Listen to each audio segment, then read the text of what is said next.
Dia Rian, orang-orang mengenalnya hanya sebagai driver ojol, dengan jaket hijau lusuh dan motor tua yang setia menemaninya mencari nafkah. Tapi pada satu siang yang membara di tengah kerumunan demonstrasi, tubuhnya dihajar bertubi-tubi hingga nyaris tak bernyawa. Tidak ada yang tahu, di balik darah dan luka itu tersembunyi rahasia besar. Rahasia yang akan mengguncang semua yang menyaksikannya.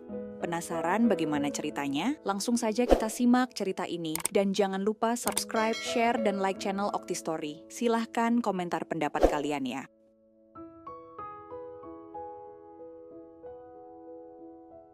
Siang itu Rian menurunkan motor tuanya dari teras kontrakan. Suara mesin bebek itu berderu parau. Seperti keluhan seorang kakek yang dipaksa bangun pagi-pagi.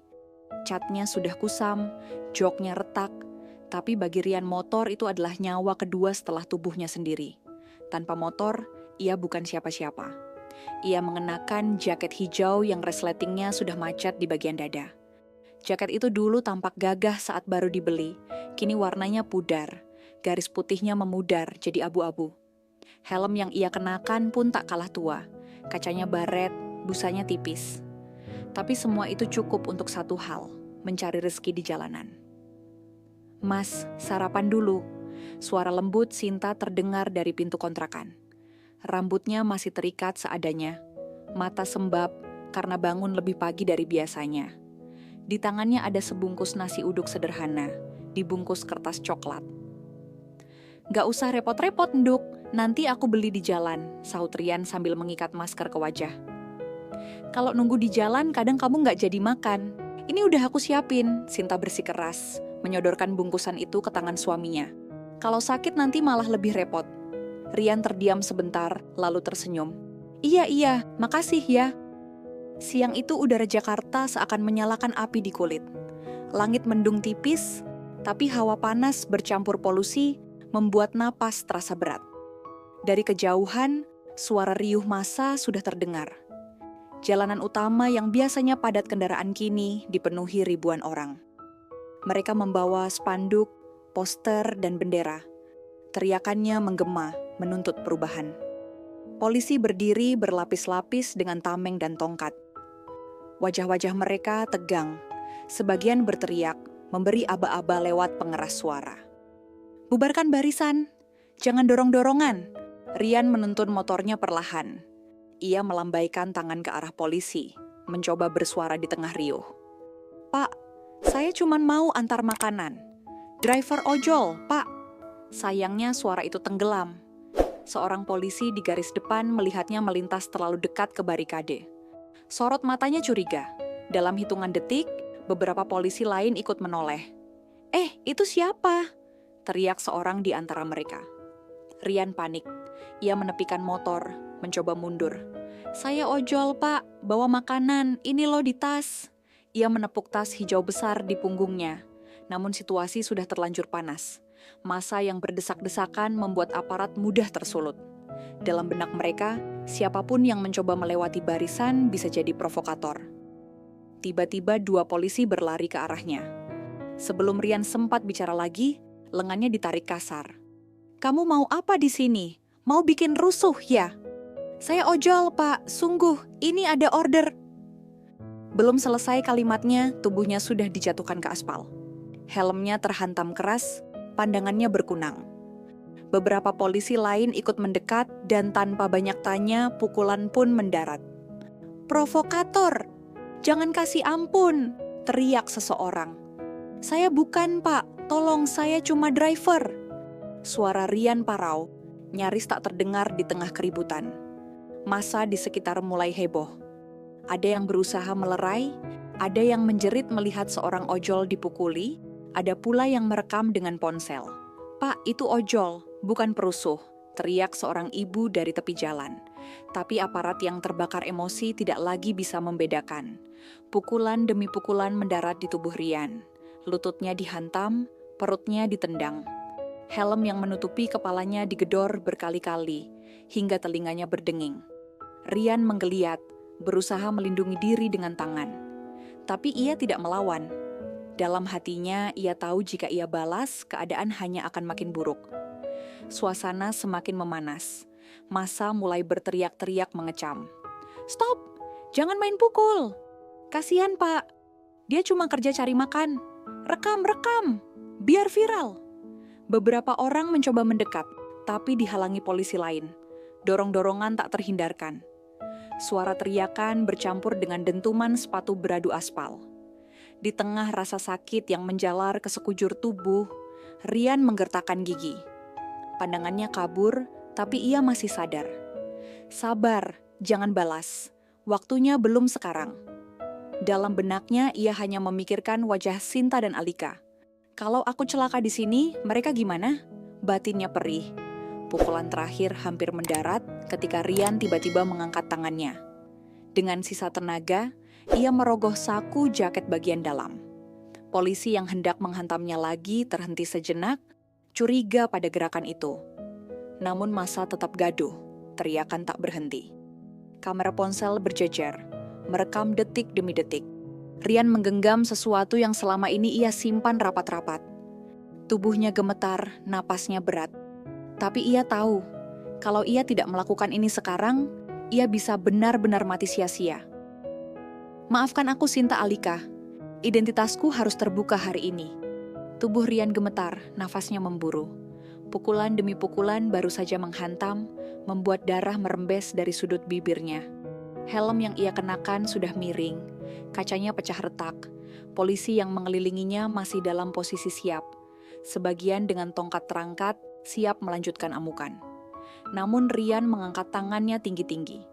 Dari saku dalam jaket lusuhnya, ia mengeluarkan sebuah kartu berlapis plastik. Kartu itu kecil, tapi begitu terkena sinar matahari, logo lambang negara yang tertera di atasnya berkilat jelas. "Cukup!" Suaranya pecah, parau, tapi cukup lantang. "Saya bukan provokator. Saya dari dalam sejenak dunia terdiam." Riuh teriakan massa mendadak surut. Polisi yang tadi bersiap memukul menahan tongkatnya di udara tertegun. Seorang dari mereka melangkah maju, menatap kartu itu dengan mata melebar. "Itu identitas resmi," bisiknya, sebelum menoleh panik ke komandannya. Komandan lapangan yang berada tak jauh segera maju. Wajahnya tegang ketika melihat kartu yang digenggam Rian. Ia langsung berteriak pada anak buahnya. "Lepaskan dia! Hentikan sekarang juga! Astaga! Kalian sadar siapa dia?" Polisi yang memukuli Rian sontak mundur. Wajah mereka pucat pasi. Massa di sekitar langsung gaduh, bisik-bisik mengalir bagai ombak. "Intel? Pantesan dia nggak ngelawan sama sekali.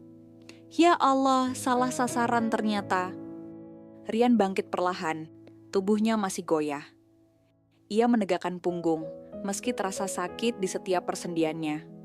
Darah masih menetes dari bibir, tapi sorot matanya tajam, menusuk ke arah barisan polisi. "Kalau saya saja yang anggota bisa diperlakukan seperti ini," suaranya berat, tapi jelas. "Bagaimana dengan rakyat biasa? Bagaimana dengan mereka yang benar-benar tidak tahu apa-apa?" Kalimat itu bagai cambuk. Polisi yang berdiri di hadapannya menunduk, tak berani menatap balik. Beberapa massa bersorak, sebagian lain malah semakin marah. Suasana menjadi janggal. Komandan berusaha menenangkan situasi, meminta maaf dengan suara keras. "Atas nama pasukan, saya minta maaf. Telah terjadi kesalahpahaman. Semua berhenti sekarang." Namun massa sudah terlanjur menyaksikan semuanya. Mereka melihat dengan mata kepala sendiri bagaimana seorang pria berjaket ojol diperlakukan dengan brutal. Fakta bahwa ia ternyata intel malah memperbesar kekecewaan. Kalau orang dalam saja bisa diperlakukan seperti itu, apalagi rakyat biasa. "Mana tanggung jawabnya? Kalau tadi bukan intel, udah mati orang itu," teriak seorang demonstran. "Betul, jangan main pukul kalau nggak jelas," sahut yang lain. Komandan hanya bisa mengangkat tangan, mencoba meredam. Polisi yang mengeroyok Rian makin menunduk, wajah mereka merah padam. Rian sendiri berdiri di tengah kerumunan, masih menahan sakit. Tapi ia tidak marah, tidak membalas.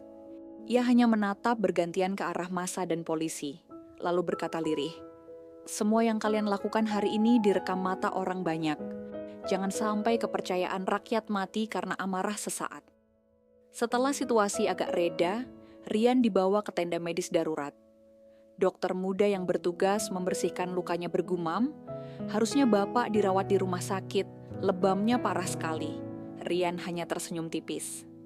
"Saya masih bisa jalan, banyak orang di luar sana yang lebih butuh perawatan." Di luar tenda, beberapa polisi yang tadi memukulnya berdiri gelisah. Mereka ingin meminta maaf, tapi malu. Salah satu dari mereka, seorang pria berusia sekitar 30 tahun, akhirnya memberanikan diri masuk. "Pak, saya minta maaf. Saya salah. Saya kira Bapak provokator." Suaranya bergetar. Matanya tak berani menatap. Rian menoleh pelan. Ia bisa saja meluapkan kemarahan, bisa saja menampar balik. Tapi ia hanya menatap dalam-dalam, lalu berkata, "Kalau kamu pukul orang salah, jangan tunggu mereka anggota dulu baru menyesal. Ingat, rakyat di luar sana juga manusia." Kata-kata itu membuat polisi muda itu terisak. Pundaknya bergetar.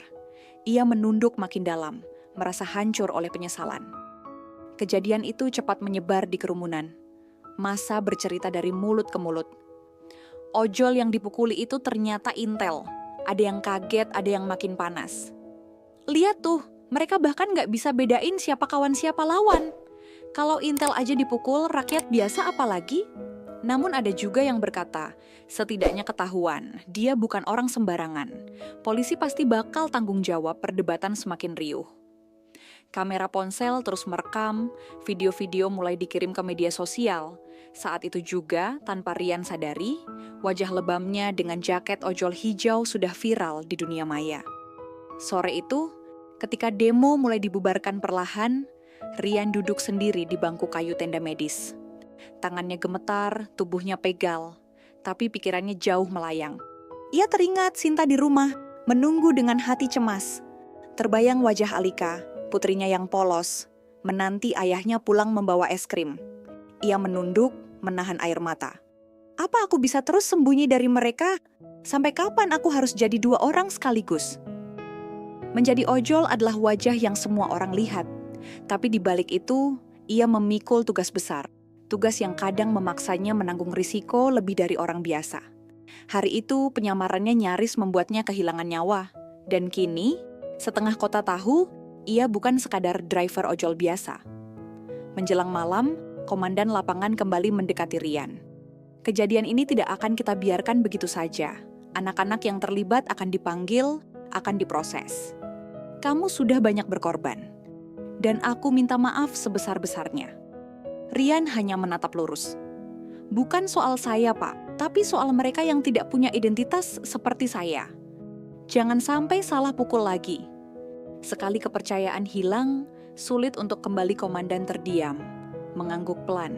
Ia tahu Rian benar. Saat Rian akhirnya pulang malam itu, tubuhnya masih terasa sakit, tapi hatinya lebih berat lagi.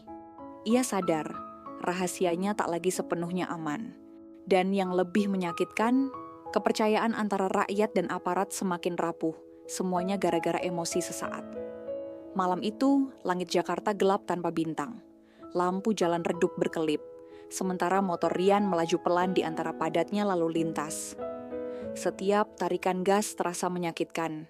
Luka di rusuknya menusuk, lebam di lengannya berdenyut. Jaket hijaunya kotor oleh debu dan bercak darah kering. Namun, rasa sakit fisik itu kalah dibanding kegelisahan di dadanya. Ia tahu, setibanya di rumah, Sinta pasti akan bertanya. Dan ia tidak pandai berbohong pada wanita yang sudah menemaninya sejak awal jatuh bangun hidup. Keesokan paginya, kabar tentang pengeroyokan ojol di demo sudah meledak di media sosial. Tagar driver ojol dipukuli masuk trending. Video-video memperlihatkan Rian dipukul ramai-ramai, diikuti detik ketika ia menunjukkan identitas resminya. Komentar bermunculan. "Kalau intel aja dipukul gitu, rakyat biasa gimana nasibnya? Salut sama abang ojol yang sabar, gak melawan meski dihajar. Parah banget aparat, main tangan dulu baru cek identitas." Berita daring pun ramai memberitakan, meski dengan bahasa hati-hati. Sebagian menyebut kesalahpahaman, sebagian lain menyoroti buruknya pengendalian emosi aparat. Sementara itu, Di markas kepolisian, suasana tak kalah panas. Nama-nama anggota yang terekam memukul Rian mulai dipanggil. Mereka diminta bersiap menghadapi sidang disiplin. Beberapa dari mereka tidak bisa tidur semalaman. Wajah Rian yang lebam terus terbayang. Ada rasa malu, takut, sekaligus sesal. Salah satu dari mereka, Bribda Andi, menulis di buku catatan kecilnya. Aku kira dia provokator. Aku terlalu emosi. Kalau benar-benar rakyat biasa, aku sudah menghancurkan hidup orang. Apa aku masih pantas jadi polisi? Komandan mereka pun dilema. Ia harus menegakkan disiplin, tapi juga menjaga wibawa institusi. Dalam rapat internal, ia berkata keras, "Kita tidak bisa menutup mata. Kesalahan sudah terjadi di depan publik. Hukuman harus jelas. Kalau tidak, kepercayaan masyarakat habis." Beberapa perwira senior hanya mengangguk muram. Mereka tahu badai sudah datang. Hari-hari berikutnya, publik semakin keras bersuara. Organisasi masyarakat menuntut agar polisi yang mengeroyok dihukum tegas. Media menayangkan talk show, menghadirkan pakar hukum dan aktivis HAM. Kalau saja dia bukan intel, apakah kasus ini akan mendapat perhatian? Kata seorang aktivis dalam siaran televisi. Ini bukti bahwa rakyat sering jadi korban salah sasaran, tambah yang lain. Kepercayaan masyarakat terhadap aparat semakin goyah. Dan Rian, meski tidak menginginkan spotlight itu, kini menjadi simbol rakyat kecil yang bertahan dalam kerasnya kekuasaan. Beberapa hari setelah kejadian, Rian dipanggil ke sebuah ruangan khusus di markas. Komandan yang dulu menemuinya di lapangan hadir lagi. "Rian, aku tahu kamu tidak ingin semua ini terjadi. Tapi kamu harus tahu, apa yang kamu lakukan sudah membuka mata banyak orang, termasuk kami di dalam institusi." Rian menunduk. "Saya tidak mencari sorotan, Pak. Saya hanya ingin menunjukkan, jangan main tangan sembarangan. Kalau orang salah pukul, nyawa taruhannya." Komandan mengangguk pelan. "Anak-anak yang terlibat akan disidang. Hukuman sudah disiapkan. Saya janji, keadilan tidak berhenti di sini." Rian menatap lurus. "Jangan janji ke saya, Pak. Janji ke rakyat. Mereka yang kehilangan kepercayaan. Dan itu lebih sulit dikembalikan daripada menyembuhkan luka saya." Ruangan itu hening. Kata-kata Rian bergema, menusuk hati siapapun yang mendengarnya. Meski dunia luar melihat Rian sebagai pahlawan, di dalam dirinya ada pertarungan yang tak henti. Malam-malam ia gelisah, tidur tak nyenyak. Luka di tubuhnya sembuh perlahan, tapi luka di hati, luka karena rahasianya terbongkar, tetap menganga. Kadang ia berdiri di depan kaca, melihat bayangan dirinya dengan jaket ojol lusuh. Siapa aku sebenarnya? Driver biasa, atau intel yang harus selalu sembunyi? Namun, setiap kali ia kembali menatap wajah Sinta dan Alika, jawabannya jelas. "Aku hanya ayah, hanya suami, itu saja yang penting." Hari itu, halaman gedung kepolisian dipenuhi wartawan. Kamera televisi berjejer, mikrofon berebut tempat. Sidang disiplin terbuka digelar.